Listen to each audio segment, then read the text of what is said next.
السلام علیکم ورحمۃ اللہ وبرکاتہ۔ وعلیکم السلام ورحمۃ اللہ۔ ہاں جی، کیسے ہیں آپ؟ خیریت سے ہیں؟ الحمد للہ۔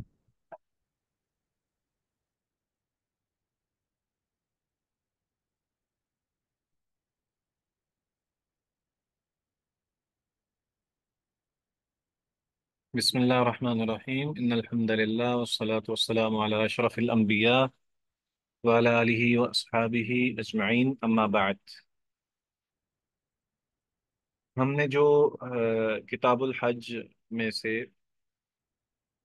ایک باب پڑھا ہے جس میں نبی اکرم صلی اللہ علیہ وآلہ وسلم کے حج کا طریقہ ہے، صفت الحج ہے، یعنی جس میں حج کا مکمل جو انداز ہے شرعی طور پر، جو نبی اکرم صلی اللہ علیہ وآلہ وسلم نے کیا ہے اور ہمارے لیے اس کو بیان بھی کیا ہے، وہ ہم نے پڑھا ہے، اور اس میں سے ہی ہم کچھ آج حدیثیں پڑھیں گے انشاءاللہ العزیز۔ تو ہمارے سامنے ایک حدیث ہے جو کہ جس کے اندر مزدلفہ کے حوالے سے اور عرفات کے حوالے سے ذکر ہے۔ یہ حدیث عروہ بن مزرس رضی اللہ تعالی عنہ کے حوالے سے ہے۔ اس کو ہم پہلے پڑھ چکے ہیں، لیکن ہم اس میں اس کو ایک دفعہ پھر پڑھنا چاہتے ہیں۔ آپ میں سے کوئی اس کی قرأت کر سکتا ہے؟ یہ ہم نے آخری حدیث پڑھی تھی، اس کے بعد پھر انشاءاللہ آگے بڑھیں گے۔ جی۔ السلام علیکم ورحمۃ اللہ وبرکاتہ سے وعن عروة بن مدرس رضی اللہ عنہ آواز نہیں آ رہی، قال آپ کی آواز بالکل نہیں آ رہی۔ السلام علیکم ورحمۃ اللہ سر، اب آئی؟ السلام علیکم سر، میری ہاں آواز جی، آ رہی ہے اب؟ بہت ہی چلیں پڑھیں۔ وعن عروة بن مدرس رضی اللہ عنہ قال قال رسول اللہ صلی اللہ علیہ وآلہ وسلم من شہد صلاتنا هذه يعني بالمزدلفة فوقف معنا حتى ندفع وقد وقف بعرفة قبل ذلك ليلا أو نهارا فقد ثم حجه وقضى تفثه. رواه الخمسة وصححه. آگے سر نظر نہیں آ رہا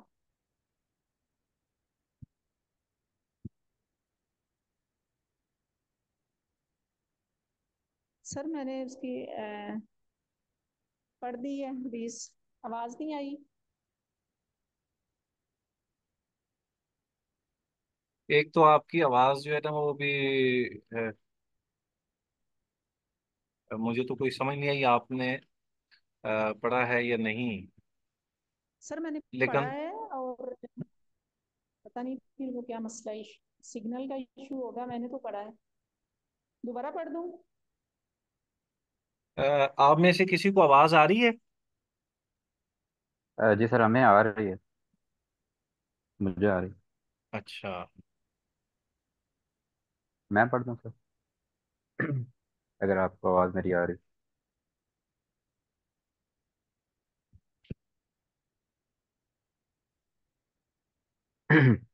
ہاں جی پڑھیں سعید، کاشف سعید آپ پڑھیں۔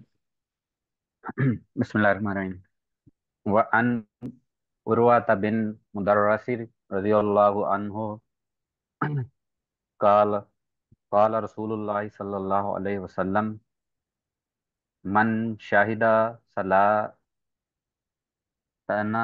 هذه یعنی بالمزدلفة فوقها فوقف معنا حتى فوقف فوقها معنا حتى ندفع وقد وقف بعرفة قبل ذلك ليلا ونهارا فقد ثم حجه وقضى تفثه. رواه الخمسة وصححه. وصححہ الترمذی وابن خزیمہ۔ ترمذی و ابن خزیمہ تھا۔ جزاکم اللہ خیر۔ آپ کو آواز صحیح آ رہی ہے میری؟ جی سر آ رہی ہے۔ ٹھیک ہے۔ عروہ بن مزرس رضی اللہ تعالی عنہ سے روایت تھی کہ رسول اللہ صلی اللہ علیہ وسلم نے ارشاد فرمایا، من شہد صلاتنا هذه یعنی بالمزدلفہ، جس شخص نے ہماری اس نماز میں شمولیت اختیار کی، فوقف معنا حتى ندفع، وقد وقف بعرفہ قبل ذلك لیلا او نہارا، فوقف معنا، اور ہمارے ساتھ یہاں مزدلفہ میں وہ ٹھہرا ہوا ہے یہاں تک کہ ہم یہاں سے کوچ کریں، وقد وقف، حالانکہ اور جب کہ وہ ٹھہرا بعرفہ تھا، اس نے وقوف کیا ہے عرفہ کا بھی، قبل ذالک، اس سے پہلے، لیلا او نہارا، رات کے کسی پہر یا دن کے کسی حصے میں، فقد تم حجہ وقضا تفاثہ، پس تحقیق اس کا حج مکمل ہو گیا اور اس نے مناسک حج مکمل کر لیے۔ یہ ہم نے حدیث پڑھی تھی جس میں اس بات کا اظہار تھا کہ نبی اکرم صلی اللہ علیہ وآلہ وسلم نے اس کو اتنی اہمیت دی ہے۔ ہم پہلے پڑھ چکے ہیں کہ 4 ارکان ہیں، حج کے 4 ارکان ہیں، اور ان 4 اراکین کا مکمل ہونا یہ ضروری ہے۔ اس میں سے کوئی ایک بھی رہ جائے تو حج نہیں ہوتا۔ اس میں سے ایک وقوف عرفہ ہے، یعنی عرفات کے میدان میں ٹھہرنا، قیام کرنا۔ تو اس کی جو وضاحت نیچے بیان ہوئی ہے وہ یہ ہے کہ عروہ بن مسعود رضی اللہ تعالی عنہ کی ایک مکمل حدیث ہے۔ وہ کہتے ہیں کہ میں مزدلفہ میں رسول اللہ صلی اللہ علیہ وسلم کے پاس اس وقت آیا جب آپ نماز کے لیے نکلے، یعنی میں نے عرض کیا، اے اللہ کے رسول، میں طے کے 2 پہاڑوں کے درمیان سے آیا ہوں، میں نے اپنی سواری کو اور اپنے آپ کو تھکا دیا ہے، اللہ کی قسم میں نے کوئی ایسا ٹیلہ نہیں چھوڑا جس پر وقوف نہ کیا، اور کیا میرا حج ہو گیا ہے؟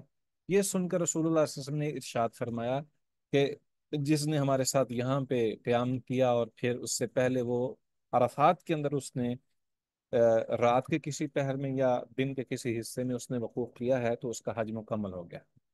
تو اس حدیث کو پیش نظر رکھتے ہوئے اہل علم نے ایک تو یہ مسئلہ اخذ کیا ہے کہ اگر کوئی دن میں وقوف عرفات نہ پا سکے تو رات ہونے کے بعد فجر تک کسی بھی وقت وقوف کر لے تو اس کا حج ہو جائے گا، لیکن اگر وقوف عرفہ رہ جائے تو پھر حج نہیں ہوگا، کیونکہ وقوف عرفہ حج کا رکن ہے، اس کے بغیر حج نہیں ہوتا، جیسا کہ نبی صلی اللہ علیہ وسلم کا فرمان ہے، حج تو وقوف عرفہ ہی ہے، الحج عرفہ۔ تو کیونکہ وقوف عرفہ حج کا رکن ہے، تو حج کا رکن جو ہے یہ اگر رہ جائے تو پھر تو حج نہیں ہو سکتا۔ اس حدیث کی وجہ سے وقوف مزدلفہ کو بھی رکن حج قرار دیا گیا، جیسا کہ یہاں پہ نبی صلی اللہ علیہ وسلم نے فرمایا کہ جس نے پھر یہاں پر ہمارے ساتھ قیام کیا۔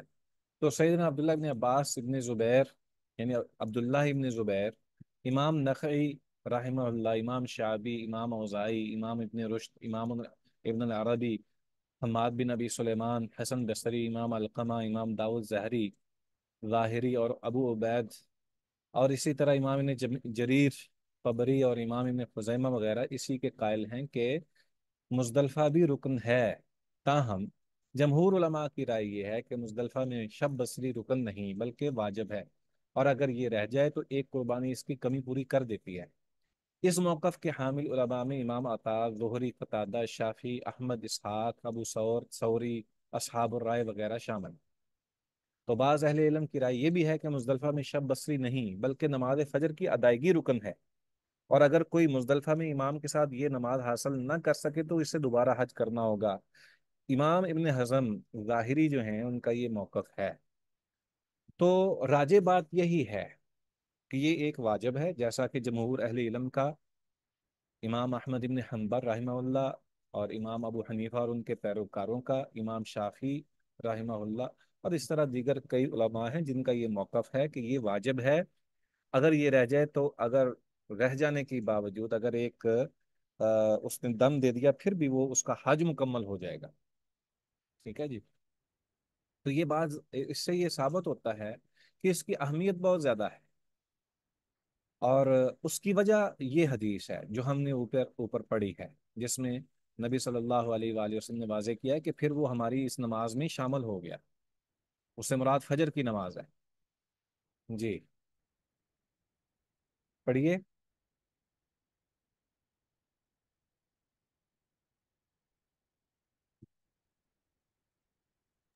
بسم اللہ الرحمن الرحیم. وعن عمر رضی اللہ عنہ قال ان المشرکین كانوا لا يفيدون حتى لا يفيزون تطلع الشمس. لا يفيدون حتى تطلع الشمس ويقولون أشرق تبير. ہاں و- وإن النبي صلى الله عليه وسلم خلفهم فأفاد قبل أن تطلع الشمس. رواه البخاری. جزاکم اللہ خیر. یہ جو حدیث ہے عمر رضی اللہ تعالی عنہ کی ہے. تو وہ بیان کرتے ہیں کہ ان المشرکین کانوا لا یفیزون، کہ مشرکین مکہ جو ہیں یا دیگر جو قبل از اسلام حج کرنے والے مشرکین تھے، وہ طلوع آفتاب تک واپس نہیں لوٹتے تھے مزدلفہ میں. ٹھیک ہے، یہاں تک کہ حتی تطلع الشمس، یہاں تک کہ سورج طلوع ہو جاتا.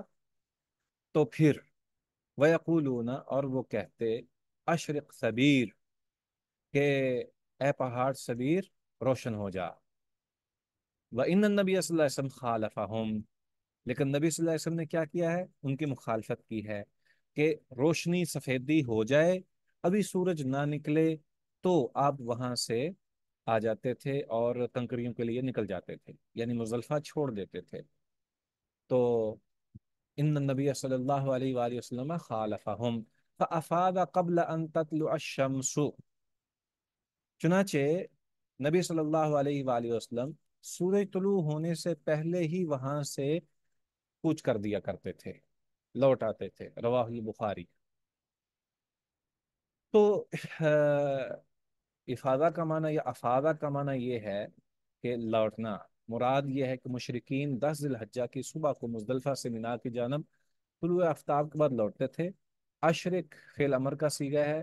اشرق یشرق کو بروزن افعال سے اس کا معنی ہے روشن ہونا. سبیر ایک معروف پہاڑ کا نام ہے.